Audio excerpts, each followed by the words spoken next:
my god, I just won 500 bucks on a scratch off. This feels better than getting 1 million YouTube subscribers. Yeah, I hired a guy to draw this joke, and even he couldn't visualize that ever happening, so he drew me in a funny hat trying to dance. No one thought this wall could get any more white, but there you go. Box bites. Family Guy's place in the pop culture zeitgeist is more polarizing than the frosted tips of Mother Earth. To some, it's a hilarious show that's worth being cut up into comedic chunks and shared online on dedicated accounts, while the other side believes that the show is a narrative mess that's already withered to a quivering corpse of once good quality. And if you ask a dedicated fan like me who has Family Guy to thank for his intro to adult animation, I would say that a major cause for this double chin dichotomy involves Family Guy's most infamous trope, cutaway gags. On the positive side, these quick and snappy non sequiturs can be pretty hilarious when viewed on their own. Heck, in some fashion, they're comparable to modern day internet content, as most popular videos nowadays are just random silly shorts that people consume in excess. So in many ways, Family Guy was ahead of its time. But as the naysayers will tell you, if you're trying to enjoy a full episode of this show, the cutaway gags do nothing but interrupt the plot and take precious screen time away from the characters and story beats that need them, leading to broken pacing. Personally, I'm gonna take a controversial stance and say that cutaway gags in general are usually fine, as long as they're funny. I could have a stick on my butt and say, every joke needs to be character or plot relevant to be effective. But in my eyes, even if a joke interrupts a story or contains an out-of-character moment, it's not a deal breaker as long as it makes me laugh. If a comedy show is making me laugh, it's succeeding in its primary directive of being a comedy. Is it a perfect trope? No, and there are plenty of Family Guy episodes that I think could have used the extra runtime since the main stories were just so interesting. But in general, I feel that faulting a comedy for making jokes above all else is like faulting a bird for making honey in its hive, or a bee for catching fish to feed its young. I think I lost the plot there for a second. Guess we have that in common. Personally, I prefer character-based comedy, but on the whole, I can't really get on Family Guy's case too much since it's just trying to be a funny show. And honestly, I think its more scattershot approach to comedy is a nice change of pace when compared to a lot of adult animation I'm used to. While certain shows feel like intricate novels that you need to set aside an evening to really read and absorb, Family Guy's kinda like your drinking buddy who knows you had a hard day at work and just puts on a funny voice to make you chuckle. His bits don't always hit, but at least you appreciate the guy for trying. With all that said though, how many of Family Guy's cutaway gags are actually funny? Well, I decided to go season by season to see for myself, and considering you clicked on this baby, I assume you want to know too. Before we file away the funnies though, we need to establish what is and isn't a cutaway gag. The trope's official definition defines a cutaway gag as a joke where a character says something, and the action immediately cuts to a throwaway joke related to what the character said.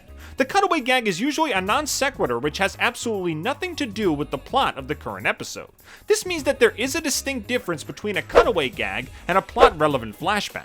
Like, let's say an episode's plot is about Lois missing out on the lives of her kids, and we cut to an example of her doing that, which ends in an emotional beat. It's a scene that has funny gags in it, but it's not really a cutaway gag. Also, a cutaway gag needs to have a proper setup and immediate punchline that diverts from the scene. So just because a certain joke is random and seems to come out of nowhere doesn't necessarily make it a cutaway gag. Like say if Chris is taking part in a soapbox car race and then for some reason Speed Racer is there, that's a goofy joke, but it's not a cutaway gag. Alright, now that we're all set, let's see if Family Guy's infamous bread and butter will make me crack a smile or shudder. This is every cutaway gag in Family Guy Season 1 ranked. My favorite episode of Different Strokes was on. You know the one where Arnold and Dudley get misheard by the guy who owns the bike shop? Let's start things off with the worst kind of cutaway gag. If you don't get the reference, you likely won't get the joke. I never saw this show, so I have no clue what they're referencing here. Was there an actual bike shop episode with this weird undertone? How is screaming at the guy's butt supposed to be inappropriate? Is it a kink he has? Are their voices just really loud so it would stimulate it? I don't get it. Maybe some different folks can explain Different Strokes to me so I can finally laugh at this anomaly. I've fooled people before. You remember that time I pretended to be gay? Again, another reference that just flew over my head. What the heck is Caroline in the City? Was it popular with gay people like Sex and the City or Will and Grace were? I looked up the summary and apparently it involves a cartoonist who enters a fake relationship with a colorist she hired. This is probably one of those you had to be there jokes, and sadly I just wasn't there. For God's sake, if I wanted to marry Lola Falana, I would have. These two people look similar. And folks probably always confuse them for each other. That's the joke, I guess. TV is evil. You know, I hear that Manson guy watches it in jail all day long. Well, at least in this case, I know who Charles Manson is. He's a notorious criminal and cult leader, so Peter associating him with evil makes sense. And I won't lie, the mindset of, if I haven't seen it, it's new to me, is actually kind of relatable since I also tend to watch stuff way after it's considered to be new. Heck, that's what I'm doing right now with this show. Not exactly funny, but I at least understand it. Oh, God. Feels like there's accountants cranking ad machines in my head. This one feels like it could be a lot funnier than it is, but it just comes off as too simple. Peter says it feels like there are accountants in his head. We see the accountants, and that's mostly it. The comment about what's outside the walls is okay, I guess, and I feel like there's an extra layer of comedy with them saying that's dangerous thinking, cause, you know, brain thinking, huh? But again, not really that funny. Feels like a diet version of the Thought Office gag from SpongeBob, though to be fair, that joke was allowed to play out a little longer, so it had more time to be memorable. Wonder what Scooby and the gang are up to right now. It's just Scooby-Doo with swear words, nothing super funny here. Though the fact that they actually got Frank Welker, the OG voice of Fred, to say this dirty stuff in character does add to the charm for me. I am a Scooby-Doo fan, so there is a little bit of bias with this one. Aw, come on, rules were made to be broken. This feels more like an As-Duff movie sketch than a Family Guy gag with how random it is. Peter presses a button and some Mr. Miyagi-looking guy just kicks him over and leaves. It made me chuckle on first watch just because of the insanity of the whole situation, but other than that, We also get a kind of beta version of Peter's famous death pose, so that's kind of amusing, I guess. Yeah, it'll be like taking candy from a baby. I expected a little meteor of a punchline, like they were building up to something bigger, but the rapid slapping is funny for what it is. And the baby the whole time is just kind of chilling in one frame, like, yay, candy! It works, but I expected something more. Maybe the baby pulling out a gun or something? You touch my pop, I'ma pop you! Remember that time I sang to the kids down at the Sunday school? Yes, and you forgot the words? I'm not sure if this is supposed to reference some ad slogan or something, but either way, it's still pretty funny. The fact that he's singing about Jesus giving people peanut butter is just random enough to give me a giggle, and the reaction from the kids at the end is just the icing on the cake. Or I guess the Skippy on the sandwich. Decent stuff. Hey, maybe somebody down there was drinking too, huh? I did not have a highball during that presidential interview. Fox is running one of those new reality shows at 8.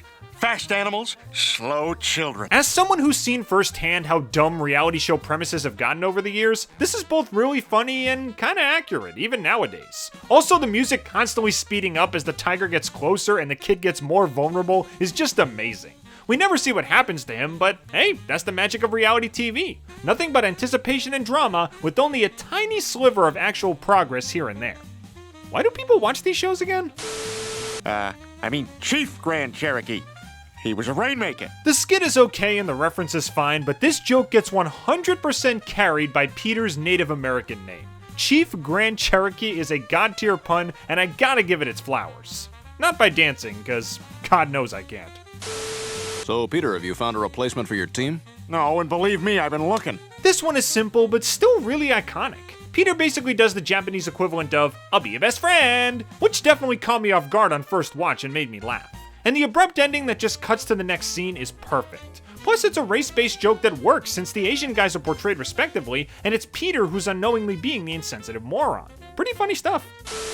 She's always trying to make me be social. Cocktail parties, school functions, that time we planted trees in Jerusalem. More unintentional racism from Peter, but everything in this scene just works so well together.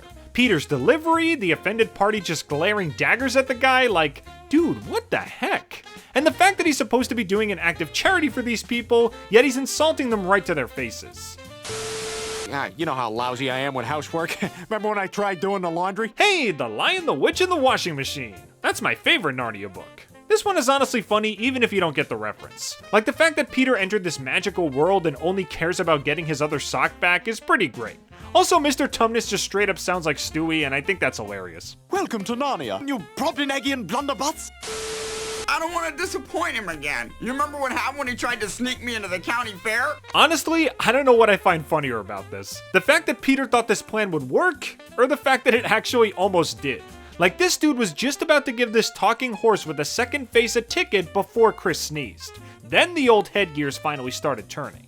I guess if I'm ever in this scenario, I should always look a Pete horse in the neck, because apparently it's convincing enough to fool some people. And you're not exactly Mr. Cold Turkey either. Remember that time you tried to give up candy? This one does kind of rely on whether or not you've seen Willy Wonka, because if you don't know who Violet Beauregard is, you're going to have no clue what this is all about. But I feel like Wonka is enough of a household name for most people to get it, so it doesn't really matter. And come on, Blueberry Peter as an image is hilarious enough on its own to justify this spot. Juices.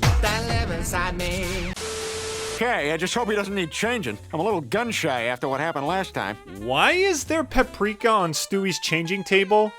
Like, the joke's good, I like it, but what is that even doing there in the first place? Did Lois leave it there by accident one night when she was trying to cook and take care of Stewie at the same time? Yeah, all the weird stuff that happens in this show, and this is the thing that makes my eyebrow do a push-up. Go figure. That's even more humorous than that joke you told us last night. There's just something ironically hilarious about Peter Griffin, the guy who's been unintentionally offensive to plenty of people, including some after this episode, making sure that no one at the bar is offended when he tells an off-color joke. And the fact that droves of these people just happen to be at the bar with him makes it even better. At least the priest was a good sport about it, though. Last guy who lived next door borrowed my toaster.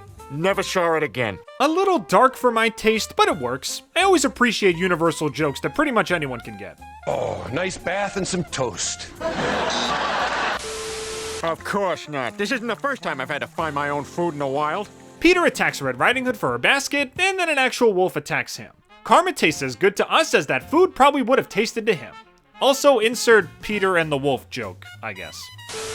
I don't think you should use the word freak, Diane. Some people might find it offensive. This is another joke that I feel should have had more to it than it did, like maybe an extra line from Tom or something, but I'm willing to rank it a little higher just because of the significance it has. There's a sort of Hamsar effect to this joke, where a character that we thought was going to be a one-off gag actually becomes a mainstay. And while I'm not a huge fan of Jake Tucker, I will say that the first time I laid eyes on his upside-down eyes, it did make me laugh a lot, so credit where it's due. About 10 years ago, I was investigating a robbery at an orphanage. This one is kind of debatable as to whether or not it's a cutaway gag, as it's technically plot relevant. This was supposed to be how Joe lost his ability to walk, at least as far as we knew back then. But since it's considered fictional nowadays, I'll say this counts as a joke. It's definitely more sweet and saccharine than it is funny, but the scenario of Joe solving a whodunit by stopping the Grinch from stealing Christmas, and then the Grinch delivering a Seussian poem while saying, "See you in hell?" I don't know, it just does a lot for me as a diehard Seuss fan. And the ending, as fake as it is genuinely cute. Never change, Mr. Warburton. Santa may deliver gifts, but dang can you deliver lines. Lois, if Liza is wrong, then I don't want to know what right is. See, who says Family Guy is bad at teaching morals? This episode shows that if we need a bit of relief, we should say no to drugs and just enjoy a wholesome pick-me-up like chocolate, even if it is screaming for its life. For real though, this is a good subversion joke. And even if you don't know about Liza Minnelli's unfortunate struggles with Valium, it's still absurd enough to work as a joke on its own.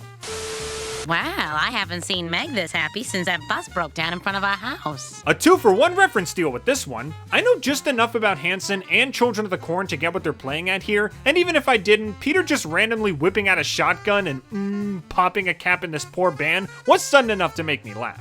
Their one big hit is still a banger in my eyes, by the way. I don't care what people say. It sucks, Brian. I already been through 2 jobs this week. I've always loved montage gags, and while I feel like there was more potential in this setup, these jokes are pretty good. The salad bar guard was by far the best one, and the talent show and cereal mascot ones were pretty funny too. I could totally see Peter needing double-digit takes just to say one simple line. In character, classic, to the point, good stuff. Jeez, Brian, this isn't what I was expecting. I thought being a hero would be all fun and games. If the gag was just Wonder Woman taking her top off, I guarantee it wouldn't be this high. But the bit with Robin at the end was a great subversion. What do you guys think Peter's superhero name would be? The Pot-Bellied Patriot? The Obese Observer? Fat Man? The Caped Consumer? Yeah, we can workshop it in the comments. Oh, believe me, I've been trying. That's why I went on that game show. Diarrhea. Diarrhea. I just hope she accepts my peace offering. I sent her a little something for the baby. This one only makes sense when you have actual episode context. During a fight at a baseball game, Peter gave this pregnant woman a black eye, only for his peace offering gift to punch her in the other eye. At least Peter has good intentions, and it was just bad luck that knocked her out cold. But still, the suddenness of the gag is pretty dang fun. God, I hate high school. I don't fit in with anyone. Oh boy, do I know that feeling. I only know a little bit about West Side Story, but it was just enough to find this hysterical. I mean, it's supposed to be a movie about rival gangs, and yet they spend more time twirling and dancing than actually fighting. And the idea that the leaders are actually aware of that and encourage it just makes me laugh. Sorry, Peter, maybe Grease is looking for auditions. I'm so bored I can't even watch TV anymore. All the shows are starting to run together. This is like a better version of Scooby-Doo Murder Files. Instead of just the character swearing, you get lots of references to Sesame Street, like being brought to you by a letter, the shout out to Mr. Hooper, and even a crack at the classic joke that Bert and Ernie were a couple. Throw in some solid impressions of the pair and you got a parody that's actually pretty respectful. Brian's tennis ball. Man, he loved to play with this thing. This feels like an old school newspaper comic style joke, where you kinda know the punchline, yet you can't help but enjoy it. Not a joke I love, but one I at least appreciate, even if I saw it coming. Unlike Brian. Yeah, except for the time Dad hit that deer. Again, same reasoning as the last one. A classic gag with a predictable twist, but still funny. It's also got a bit of Smiling Friends energy to it, where it's just two cartoon characters having a real-life conversation, which is just my style of humor. You'll see more of my love for that if I ever do the other seasons. I mean, we tried everything. Well, we almost got that one for insect study. This one is interesting. For those who don't know, a WASP is slang for an upper-class white Protestant American, so that's why they're in this random dude's house. But even if you didn't know that, you gotta love the dinner conversation that the family has. The husband insults his wife's cooking, the wife debates her husband in a very dignified manner, and then the husband just straight up calls her a It's a classic rule of three joke with multiple layers, and I can't help but admire it. A party couldn't be any better if Jesus himself showed up. I mean, what do you want me to say? He turns water into funk. He danced for our sins. Let he who is without rhythm bust the first move. You want me to go on? I got a whole book of them. Yeah, I didn't have gas for the first time until I was 30. What the hell was... You're a griffin, and a griffin never knows when to stop. I'm sure this is probably just a basic rule of three joke where Peter is a dum-dum, or you could say it's a commentary on how medicine, which used to have a lot of human connection, now just involves doctors going through the motions, caring more about productivity than the well-being of the patient, leading to more malpractice. It's probably the first one. Last week, someone lost an eye at bingo. The subversion itself was already funny enough, but then having the guy actually lose his eye while picking up the eye is just the icing on the cake. You could do your impression of a barbershop quartet. First I said what, then I said how, then I said when. As in, when can you teach me how to do that? Then I realized I've been ranking these jokes for like 20 minutes straight. What do you think I should do, Brian? It's nice to rest your eyes and maybe go outside. There you go. My mother used to use whiskey whenever I had a toothache. Not a word was spoken. The whiskey jugs were broken, and it's freaking hilarious. Again, the way the scene just cuts away without any real moment of drawn-out pause just makes it so much funnier. Nice and snappy, the way most gags should be. I'd say Peter was none the wiser to his mom's drinking, but he's none the wiser to most things in life. When I found you, you were nothing but a stray. You swore you would never speak of that. This one's similar to the Joe Grinch cutaway, where it leans more into wholesome territory rather than comedy, and it's kinda story relevant, so I wasn't sure if I should count it. But I really cracked up at the cringe of Brian just washing Peter's car with the newspaper, and then him having to deal with it. And since it's rare for a cringe joke to actually get me, I decided to give it a pass. And honestly, it's just really cute to see Peter taking pity on Brian and bringing him home. I miss when these two were best buddies. Yeah, no kidding. Could have been a lot worse if the cops knew about those other times I broke the law. This is essentially just the same joke 3 times with a repeat later, but it somehow really works. It's just Peter and later Quagmire standing still and darting their eyes back and forth, and yet it made me laugh all 4 times. Living proof that you can make a good joke with limited animation, as long as you don't keep dragging it out and vary it up each time. What, that I can't provide for my family? That she's always right? That I didn't really stand up to that tank in Tiananmen Square? The second half of this one is just a still frame. That's literally it. This show made me lose it with a single image of Peter hiding as a lamp and Lois somehow never noticing. This could honestly be a newspaper comic and it would be just as effective. The first part is whatever, is another reference I don't get, but the second half made me laugh so hard that I had to put it this high. Peter, face it, you're a terrible liar. Another fart joke, but a kinda classy one that doesn't even need to play any sound effects to be funny. And like a lot of good jokes, there are supposed layers to this one. It's a joke about farts, with a no smoking sign in the background, and Peter is trying to trick a guy into believing something that's not true. He is literally gaslighting him. I doubt that's what they were going for, but it's funny to think about. Oh, remember when you got drunk off the communion wine at church? This one is just classic Peter, getting wasted in random places and doing everything from verbal gags to observation comedy to slapstick. My favorite part has to be Peter taking one lick of his rum raisin and then just smashing straight through a table. That was my first hard laugh in the whole show. The communion and movie bits are good too, just because of how blunt they are. It won't be the most iconic joke involving Peter in a theater, but maybe we'll get to that later.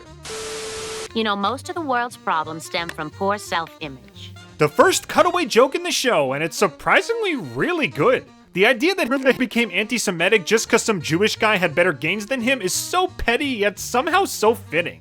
Even the name of his eventual followers makes sense, because I'm looking as hard as I can, and I'm not seeing any muscles here.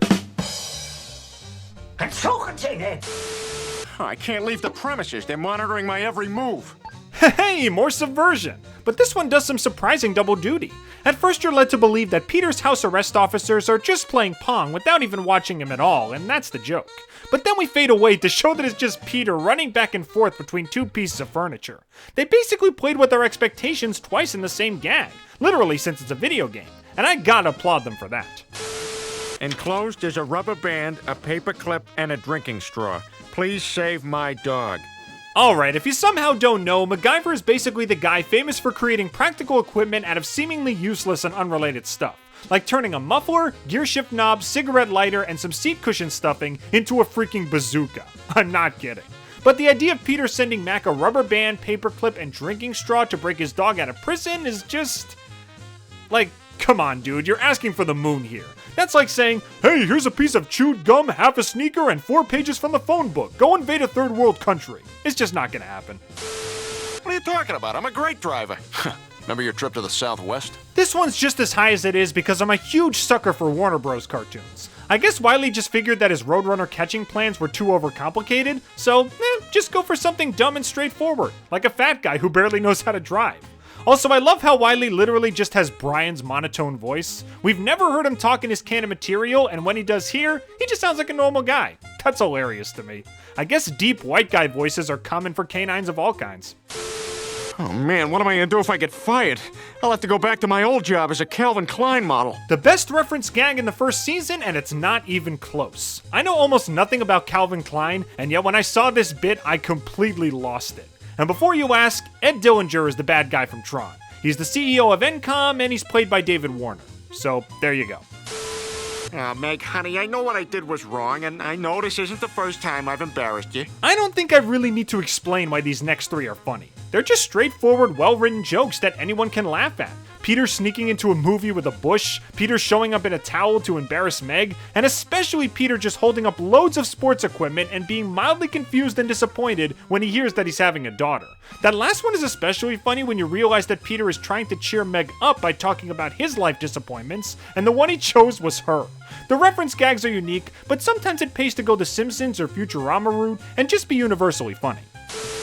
Peter, Brian, stop this. Can't you two go back to the way you used to be? Not only is this a good joke on multiple levels, but it's just a really enjoyable sequence overall. Lois wishes that things between Peter and Brian could go back to the way they used to be, and it immediately cuts to a black and white cartoon. That's funny enough as it is, but the cartoon itself is just so enjoyable. From the music, to the gags, to Peter and Brian's bouncy designs, it just leaves me with a permanent smile on my face. They put so much effort into a throwaway joke, letting it go on for almost a minute, and its sense of style makes it stand out so much more from most cutaway gags this season. But as much as I love it, there was only ever gonna be one bit that would hit the top spot. Come on, Lois, all I gotta do is have a spiritual vision. I've had one before. Whenever people try to claim that Family Guy was never funny, I point them towards jokes like this. Everything about this is perfect. Peter and Brian are perfectly in character, with Peter being kinda dumb and Brian being the straight man. Brian's deadpan delivery of, "Peter, those are Cheerios," gets me every time, and most importantly of all, it just made me laugh the most. While there is a time for shock jokes and a time for references, especially when they're done right, sometimes you just gotta leave room for classic, clean-cut comedy. And that's exactly what this is. Family Guy fans of all kinds know this one by heart, and it's for a very good reason.